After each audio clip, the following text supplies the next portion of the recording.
कक्षा 10 प्रश्नावली 4.3 प्रश्न 5वां।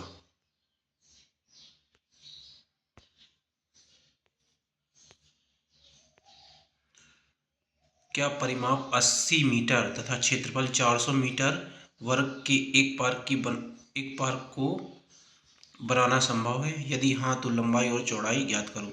इसमें पूछा गया है कि एक 80 मीटर परिमाप है जिसका और 400 मीटर वर्ग जो क्षेत्रफल है, ऐसा एक पार्क बनाया जा सकता है क्या?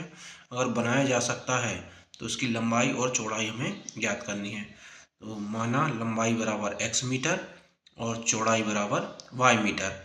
अब लंबाई और चौड़ाई दोनों हमने मान ली है तो क्षेत्रफल बराबर क्या होता है? लंबाई गुणे चौड़ाई। तो क्षेत्रफल हमारा दिया हुआ है 400 और लंबाई हमने x मानी है और चौड़ाई हमने y मानी है। तो 400 बराबर x गुणित y, ये हमारा पहला समीकरण हो गया। अब प्रश्नानुसार परिमाप हमें दिया गया है 80 मीटर। परिमाप क्या होता है? दो कोष्टक में लंबाई धन चौड़ाई का 2 गुना हमारा परिमाप होता है। तो लंबाई और चौड़ाई हमने क्या मान रखी है? लंबाई को x मान रखा है और चौड़ाई को y मान रखा है। तो ये हो जाएगा 2 कोष्टक में x धन y बराबर 80। 2 का जब इस साइड पक्षांतर करेंगे तो 2 यहाँ गुणे में है, यहाँ भाग में आ जाएगा। तो यहाँ हो जाएगा x धन y बराबर 80/2। 80 में 2 का भाग देने पे ये आता है 40। तो ये हो जाएगा x धन y बराबर 40। अब फिर पक्षांतर कर देंगे, x यहाँ पे धनात्मक है, इस साइड पक्षांतर करेंगे तो ये ऋणात्मक हो जाएगा। तो y बराबर 40 ऋण x, ये हमारा मान आ गया।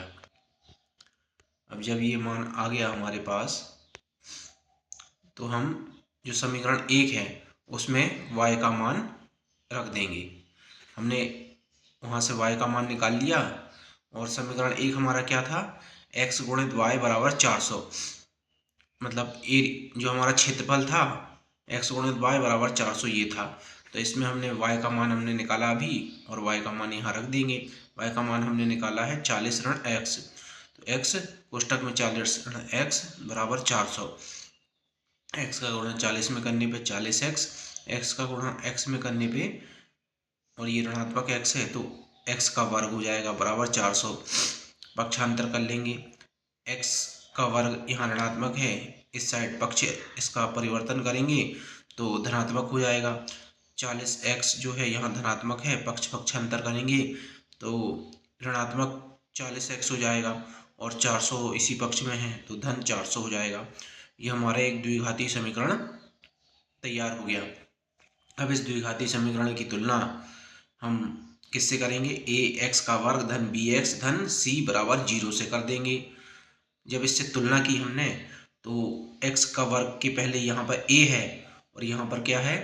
कुछ नहीं है, तो मतलब 1 है, तो a का मान 1 हो गया। bx, x के पहले यहाँ पे b है और यहाँ पे x के पहले ऋण 40 है तो b का मान हो गया ऋण 40। c की जगह में यहाँ पर 400 है, धनात्मक 400 है, ये 400। तो इस प्रकार ये तीनों मान हमने तुलना करके निकाल लिए कि a बराबर 1, b बराबर -40 और c बराबर 400 हो गया। अब विविक्त कर ज्ञात करेंगे। विविक्त कर होता है b का वर्ग ऋण 4ac। तो b का मान हमने ऋण 40 निकाला तो ऋण 40 का वर्ग ऋण 4, a का मान है 1 और c का मान है 400। तो 40 का वर्ग जो होता है वो 1600 होता है और ऋण का 2 बार गुणा होगा, क्योंकि ऋण 40 और ऋण 40 वर्ग करेंगे ना तो ऋण और ऋण गुणा होके धन हो जाएगा। तो यहाँ आ जाएगा धन 1600 और उसके बाद ये 4 में 400 का गुणा होगा तो ये भी 1600 हो जाएगा। तो 1600 ऋण 1600 बराबर हो जाएगा 0। b का वर्ग ऋण 4ac बराबर 0। जो हमारा विविक्त कर है वो तो 0 आ रहा है। तो विविक्त कर अगर 0 आ रहा है तो अतः दिए गए समीकरण के 2 बराबर और वास्तविक मूल होंगे। यदि विविक्त कर b का वर्ग -4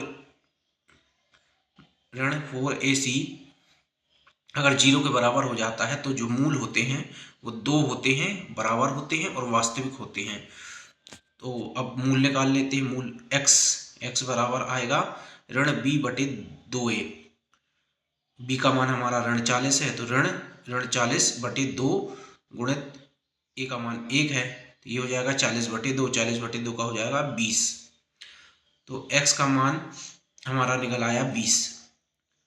क्यों? क्योंकि इसमें विभक्त कर 0 के बराबर था, तो मूल एक ही आता है। अगर विभक्त कर 0 से बड़ा होता तो उसके 2 मूल आते, लेकिन वो अलग अलग होते। वास्तविक मूल आते लेकिन अलग अलग होते।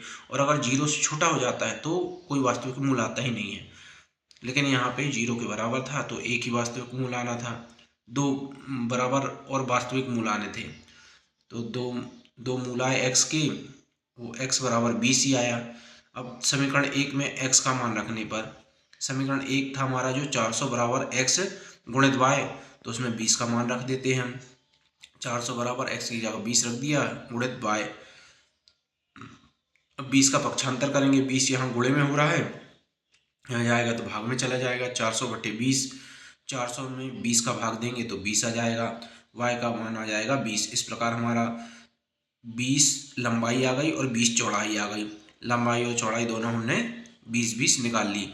अब हम इसको चेक भी कर सकते हैं कि हमारा ये उत्तर सही है या नहीं। इसके लिए हम देख लेते हैं। चेक करने के लिए, इसको चेक करने के लिए हम पहले ये जो क्षेत्रफल का हमने समीकरण निकाला था इसमें मान रख देते हैं। हमें दिया गया था 400 क्षेत्रफल है, लंबाई और क्षेत्रफल होता है लंबाई गुणित चौड़ाई, तो हमने लंबाई निकाली 20 है और चौड़ाई भी 20 है, तो 20 गुणित 20 400 होता है, तो ये सिद्ध हो गया। उसके बाद हमारा परिमाप का दिया गया था हमें कि 80 मीटर है, तो परिमाप क्या होता है, 2 लंबाई धन चौड़ाई का दुगना होता है। तो लंबाई कितनी है 20 और चौड़ाई कितनी है 20, 20 और 20 40 हो जाएगा, 40 गुणित 2 80। तो ये भी हमारा सही आया। तो इस प्रकार हमारा जो उत्तर है बिल्कुल सही है।